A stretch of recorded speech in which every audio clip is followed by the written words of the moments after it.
Stop telling yourself you don't have time to read. You spend 3 hours daily watching Netflix, enough time to read a book every 8 days. The problem isn't time or willpower, it's your broken system.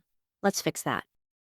Let me share something that completely transformed how I think about building any new habit, especially when it comes to reading. We all know the feeling. You decide with total conviction that this is the week you're going to read more. You're finally going to tackle that stack of books mocking you from the corner of the room. You set these huge, ambitious goals. Maybe a book a week, or an hour of reading every single day. You clear your Saturday afternoon. You buy the perfect ambient music playlist. You stock up on artisanal coffee. You tell yourself, this time I've got the motivation. This time I have the willpower. And for a day or two, it works. You feel great. You're making progress. You're a reader. But then the inevitable happens. Life.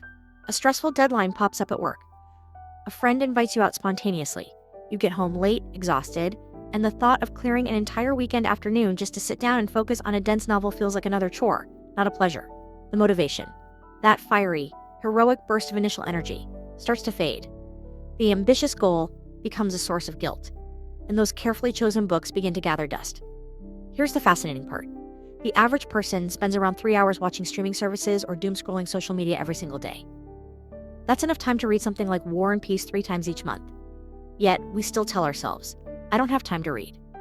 The problem isn't the time. And it certainly isn't your intelligence or your capacity to focus. The problem is the story we tell ourselves about habits, which is built entirely around the false idol of willpower. We treat reading more like a moral failing that needs more effort, more self-discipline, and more forced concentration. When we fail, we assume we just didn't want it badly enough. This is where most habit advice completely fails. They tell you to grit your teeth, to force yourself to focus, to push through the resistance using sheer brute force effort. But trying to fix a system's problem with more effort is like trying to fix a flat tire by pressing harder on the gas pedal. It might feel like you're trying harder, but you're only making the situation worse. Willpower, motivation, and discipline are not infinite resources. They are like a phone battery. They drain down during the day through decisions, stress, and distractions. By the time you finally settle down in the evening, your battery is often at 10%, and it's no match for the powerful, effortless lure of your phone or the remote control. You're asking a tired, worn-out version of yourself to perform a heroic act of concentration. It's a setup for failure. The fundamental shift in thinking is this. Reading a book a week isn't about reading faster or finding more time. It's about understanding how your mind and environment actually work. Think about your morning routine. You don't wake up and debate with yourself for 15 minutes about whether or not to brush your teeth. You don't negotiate a treaty with yourself about taking a shower. These actions happen automatically because you built the right systems over years. Your environment and your routine are making the decision for you. This leads us to the first fundamental truth about building any lasting habit. Your reading habit is a reflection of your environment, not your motivation.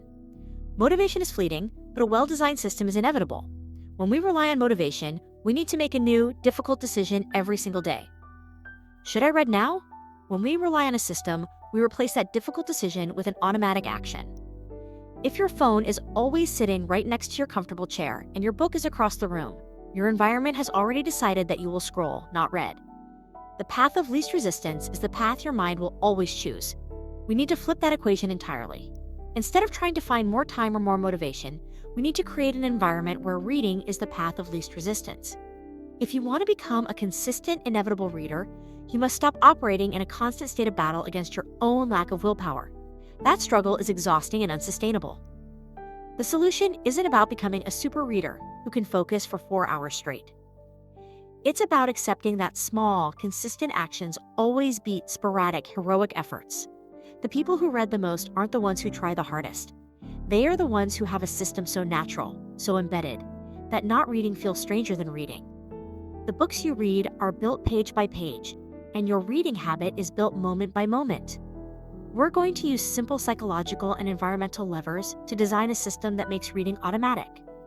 A system that bypasses the need for willpower entirely. You don't need more discipline. You just need better architecture. If the willpower trap is the problem, then the 30-page alchemy is the simple, elegant solution. This concept transforms the seemingly impossible task of reading a book a week, or even just reading consistently, into an effortless daily practice. Think back to the last time you tried to start a difficult habit. Maybe going to the gym. Your mind resisted the idea of a 2-hour workout, the travel time, the pain. Your mind said, no, that's too much effort right now. The same mental resistance happens with reading. When you look at a 400-page book, your mind doesn't see pages. It sees a giant, monolithic task. It's the psychological equivalent of trying to eat an entire cake in one sitting. Resistance is created, and the task becomes a psychological burden before you even open the cover. The secret to consistency isn't conquering that resistance. It's bypassing it entirely through radical manageability. Here's the fascinating breakdown. The average nonfiction book is about 240 pages long. If you commit to reading just 30 pages a day, you will naturally complete a book every 8 days. That's approximately 4 books every month, or 45 books a year. The real power of this idea isn't in the math, though. It's in the psychology. 30 pages is a digestible slice. It's manageable. It doesn't trigger the mental alarm bells that an hour or a chapter or an entire book does. It feels light. It feels achievable. When your mind calculates the energy cost of reading 30 pages, the answer comes back as low and the resistance melts away. We're essentially tricking the brain by reframing the massive goal as a small, non-threatening daily task. When you face a large mountain, you don't climb the whole thing at once. You focus only on the next step. The 30-page solution gives you the perfect next step. Now let's look at how this applies to real life, because you don't even need those 45 minutes all at once. Most people can read 30 pages in about 45 to 60 minutes. But trying to find a single, uninterrupted hour in a busy day is often where the system breaks down. This is where we stop trying to find time and start using time bridges. Transforming small gaps into reading moments. Think about your day as a series of micro-opportunities. 10 pages with your morning coffee. 5 pages during your lunch break while waiting for a colleague. 15 pages right before bed as a natural wind down. Suddenly, 30 pages isn't a task you have to carve out time for. It's an outcome that becomes almost automatic. You stop searching for the rare, long blocks of time, and you start utilizing the time you already have. But there's something even more powerful at work here than just dividing the pages. Every single time you complete your 30 pages, you are not just reading, you are building proof of what's possible. Each successful day adds another layer of evidence that reinforces a new identity in your mind. I am a consistent reader. You stop being a person trying to read, and you start being a person who reads. To make this system truly inevitable, we link this 30-page task to what are called reading triggers. These are existing, automatic moments in your day that serve as a signal to read. Morning coffee becomes the signal to grab your book. Lunch break becomes the natural pause for 5 pages. Getting into bed becomes the signal to wind down with your book, not your phone. We are not finding time to read. We are linking reading to the time we already have. The brilliance of the 30-page solution isn't in the number itself. You can adjust it to 20 or 40 if needed. The brilliance is in the consistency it forces. We're not trying to become faster readers. We are simply becoming inevitable readers. Success in reading is not about a sudden burst of motivation or forcing your willpower. It's about designing a system so natural, so manageable, and so embedded in your daily life that reading becomes as automatic as checking your phone. Once 30 pages feels normal, you'll often find yourself blowing past it because the initial resistance is already gone. You've seen how the 30-page secret can defeat resistance.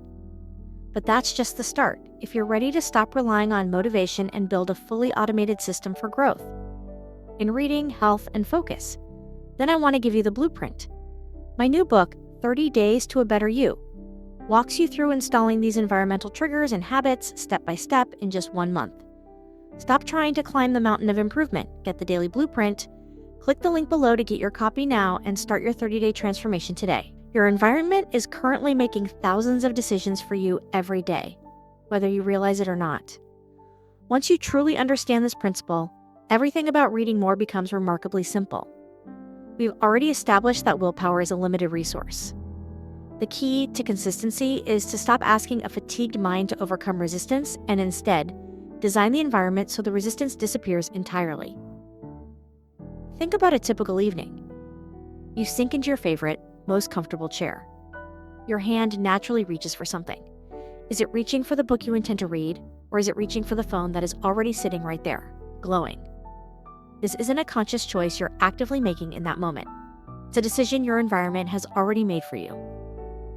Every space in your life is either silently working for or against your reading goals. Think of your environment as a subtle but persistent force, like gravity.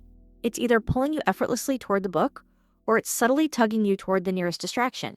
Most people's homes are designed with maximum gravity toward their screens. We need to create reading gravity. The foundation of this architecture is built on two simple yet revolutionary principles. The goal here is to make reading 20 seconds easier to start than any competing activity, and conversely, make distractions 20 seconds harder to access. Why 20 seconds? Because when we talk about breaking a habit or starting a new one, the initial point of friction, the first few seconds, is the most crucial. If the effort required to start reading is slightly lower than the effort required to start scrolling, you will choose the book every time. Here's how this works in practice. For the book, place your current 30-page book right on your nightstand, open to the bookmark. If you need reading glasses, place them right on top. Now, reading requires zero setup time. It's the first thing your hand touches. For the distraction, put your phone charger in another room. The kitchen, the closet, anywhere that requires you to physically get up and walk a distance to retrieve it. You've just created environmental friction. That 20 seconds of walking and searching is enough to break the automatic impulse to scroll, giving your rational mind a chance to intervene. We aren't fighting the phone. We're just making it inconvenient. We're not pushing ourselves to read. We're just making the book more convenient. Your brain is constantly scanning your environment for cues about what to do next. When you walk into a room, certain objects seem to call out to you. The bright colors of the snack bowl, the familiar shape of the TV remote. We need to make books your environmental anchors. This means creating reading stations throughout your space. Don't rely on one spot. Give yourself options that align with different moments and moods. The comfortable chair, your main reading spot, complete with perfect lighting and a small side table exclusively for your book and a drink. This station becomes the visual trigger for deep engagement. The kitchen/counter, a peaceful, well-lit corner, perhaps with a book stand or an open cookbook, signaling the space for morning or midday reading while you eat a quick lunch. The commuter bag, always have a book or e-reader in the same spot in your bag.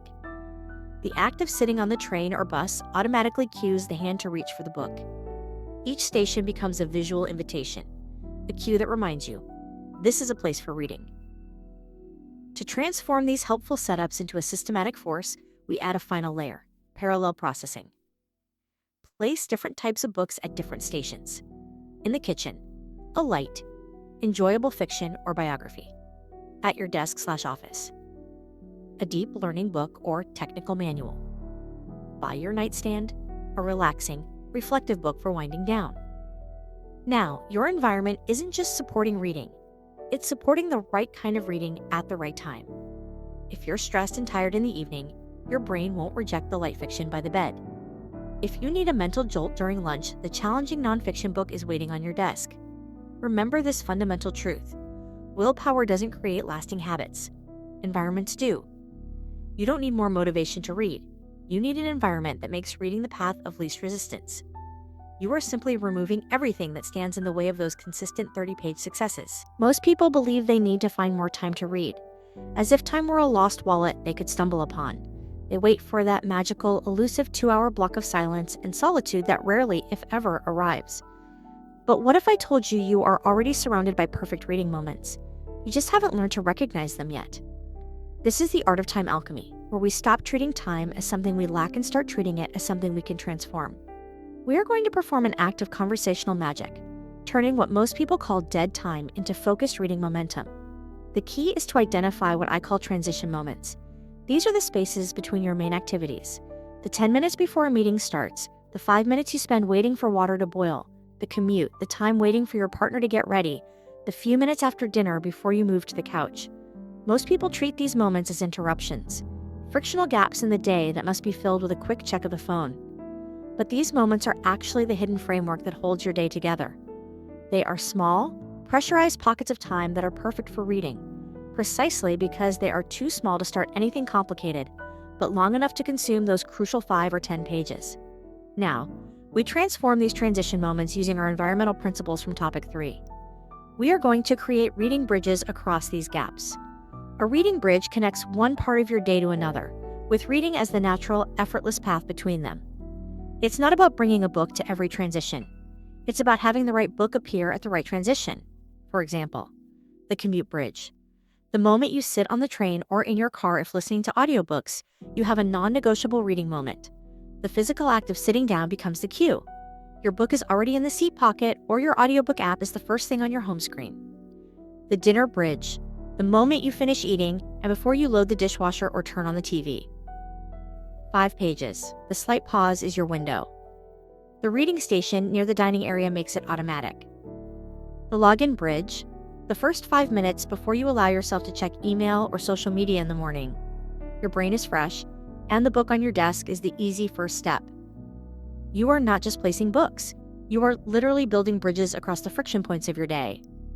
Once you start seeing these moments differently, something remarkable happens. Waiting times become opportunities. Waiting in line at the coffee shop? That's 2 pages. Waiting for a flight? That's 15 pages.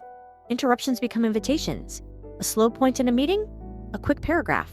Even traffic becomes a gift. When you have an audiobook ready to go, a sudden delay in traffic is no longer a source of frustration, but a bonus opportunity to absorb another chapter. You are no longer finding time to read. Reading is finding you. This is the heart of time alchemy. We're not creating new time. That's impossible. We are instead transforming the quality of the time we already have, swapping passive consumption for active engagement. This approach honors the 30-page solution perfectly. You rarely need a heroic 60-minute session. You need 6 highly leveraged 10-minute micro sessions that stack up automatically. Remember this principle: time isn't something you find.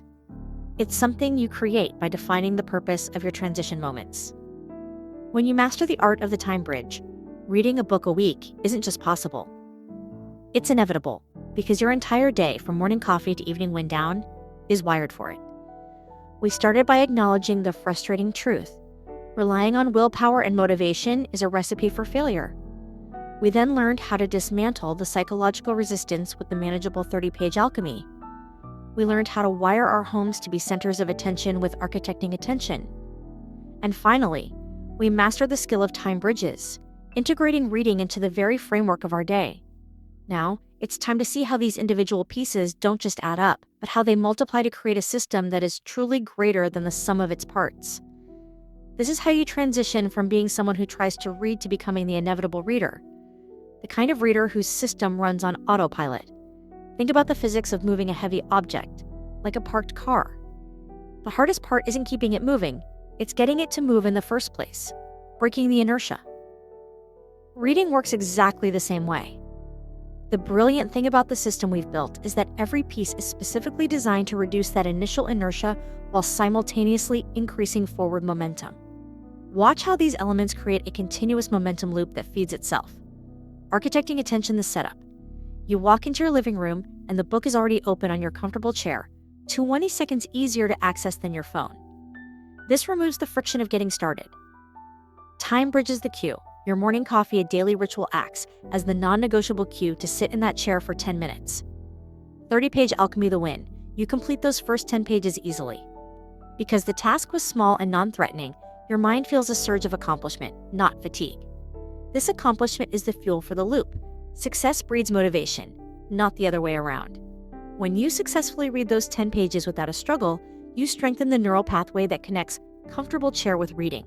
This makes tomorrow's reading even easier. The environmental design makes focus natural, which makes implementation easier, which creates visible progress, which motivates more reading. You're not just building habits, you're creating a self-sustaining, reinforcing engine of growth. When you embrace the idea of parallel processing, reading 3 or more different types of books for growth, knowledge, and pleasure, the value of your time increases exponentially. You're not just reading 3 separate books, you're building a network of understanding. A concept in your business book about decision-making suddenly makes perfect sense because of an insight you read yesterday in your psychology book about human bias. A leadership principle in a biography illuminates a pattern you were trying to understand in a history text. Each book becomes a lens that makes the other books more powerful. This cross-pollination means that every page you read doesn't just add to your knowledge, it multiplies the value of everything you've read before. You are creating a vast internal network where forgetting becomes difficult because everything is constantly connected. When the system is complete and running, when the momentum loop is engaged and the multiplier effect is working, your relationship with reading fundamentally changes. You stop thinking of reading as a chore, a burden, or something you should do. It transforms into an act of release and relief. When your system is strong, not reading feels like a missed opportunity. Leaving your book behind feels strange. The few minutes spent waiting without a book in hand feels like wasted time. The resistance has been outsourced entirely to the architecture of your environment. You are no longer fighting your primal urges. You are simply allowing the systems you built to guide you. The depth of your focus and the consistency of your habit aren't determined in the moment you sit down. They were determined by how you designed your environment minutes, hours, and even days before. The journey of reading isn't about reaching a destination or finishing a specific number of books. It's about cultivating an identity, becoming someone who grows a little bit stronger, a little bit wiser, every single day. You now have the systems, the strategies, and the understanding to make that growth inevitable.